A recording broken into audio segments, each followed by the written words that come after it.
ఈరోజు జగన్ పార్టీ మద్యపానం గురించి, అదేవిధంగా డ్వాక్రా మహిళల గురించి, ఇతరితర విషయాలని ఏదో ప్రభుత్వాన్ని, ఈ రాష్ట్ర ప్రజల్ని ఉద్ధరించేస్తాము అని చెప్పి మరి ఒక 9 హామీలు మరి గుప్పించడం జరిగింది. ఆ విషయం మీద ఈరోజు మాట్లాడదలుచుకున్నాం.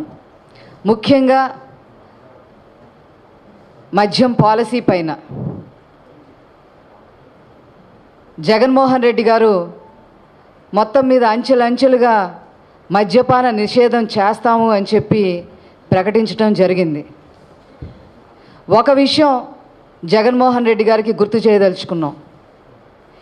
ఇదే హామీని 2004లో మీ నాన్నగారు రాజశేఖర్ రెడ్డి గారు ఇలాగా ఇదే హామీని అంచెలంచెలుగా మద్యపాన నిషేధం మేము తప్పకుండా చేస్తాము అని చెప్పి మేనిఫెస్టోలో పెట్టిన విషయం మీకు తెలీదా అని చెప్పి ఈ సందర్భంగా అడుగుతున్నాను. మరి అలా చెప్పి కూడా 3,000 కోట్ల ఆదాయం మాత్రమే ఉన్న దాన్ని మద్యం మీద 30,000 కోట్లు దాకా సంపాదించే విధంగా రాజశేఖర్ రెడ్డి గారు మరి మద్యాన్ని ఏరులై పారించిన విషయం మీకు గుర్తులేదా అని చెప్పి ఈ సందర్భంగా అడుగుతున్నాం. 30,000 కోట్ల వరకు మద్యాన్ని పారించడమే కాకోకుండా బెల్ట్ షాపులను కూడా విపరీతంగా ఎక్కడ పడితే అక్కడ రాష్ట్రంలో బెల్ట్ షాపులు పెట్టేదానికి కూడా ఫుల్ ఎంకరేజ్మెంట్ ఇచ్చిన వ్యక్తి మీ నాన్నగారు రాజశేఖర్ రెడ్డి గారు. ఎందుకు బెల్ట్ షాపులు ఇలా పెట్టడానికి వీలు లేదని మహిళలను అడిగితే మహిళలు మాడు పగలగొట్టిన గొప్ప నాయకుడు మీ నాన్నగారు రాజశేఖర్ రెడ్డి గారు. మీరా మద్యం గురించి ఈరోజు మాట్లాడేది?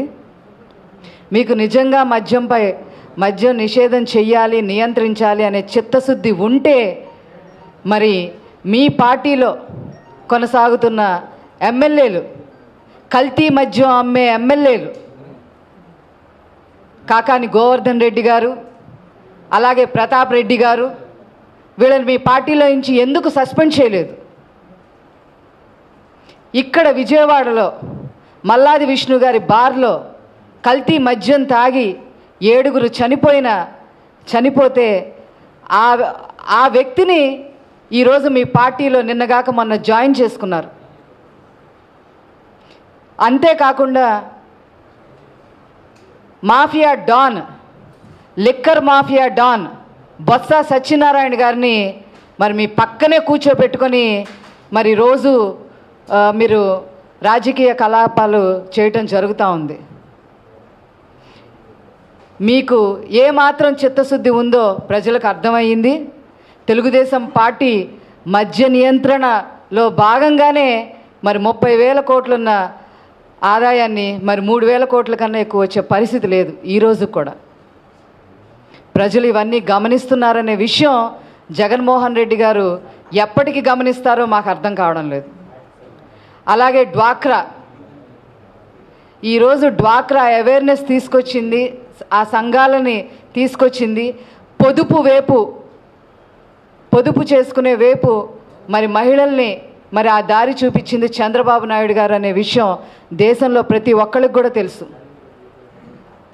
డ్వాక్రా మహిళలకి మీ మేనిఫెస్టోలో 2004లో మీ నాన్నగారి మేనిఫెస్టోలో పావలా వడ్డీకే రుణాలు ఇస్తామని చెప్పి నమ్మబలికి ఓట్లు వేయించుకొని చివరికి మరి వాళ్ళకి ఇచ్చింది ఎంత అంటే పావలా వడ్డీకి 20 కోట్ల కన్నా ఎక్కువ పెంచలేదు.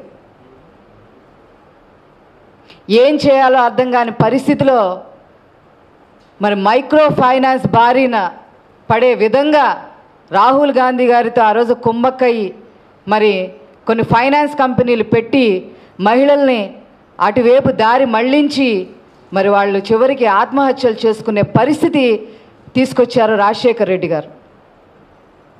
దాదాపు 200 మంది చనిపోవటం జరిగింది. ఇప్పుడు ఆ విషయాలన్నీ మరి ప్రజలు మర్చిపోయారు అనే భ్రమలో జగన్మోహన్ రెడ్డి గారు డ్వాక్రా మహిళలను మేము ఉద్ధరిస్తాం, మీ అప్పులన్నీ మీరు ఇప్పుడు కట్టేసుకోండి, మేము వచ్చిన తర్వాత 4 ఏళ్లుగా 4 వాయిదాల పద్ధతుల్లో మేము అంతుచిక్కని రహస్యాలు, మరెన్నో మనకి తెలియని పురాతన కట్టడాలు, వాటి వెనక దాగిన నిజాలు, పూర్వీకుల ఆచారాలు, మరెన్నో మూఢ విశ్వాసాలు, ఇలా కాలగర్భంలో కలిసిపోతున్న రహస్యాల కొరకు సబ్స్క్రైబ్ చేయండి రహస్యవాణి ఛానల్.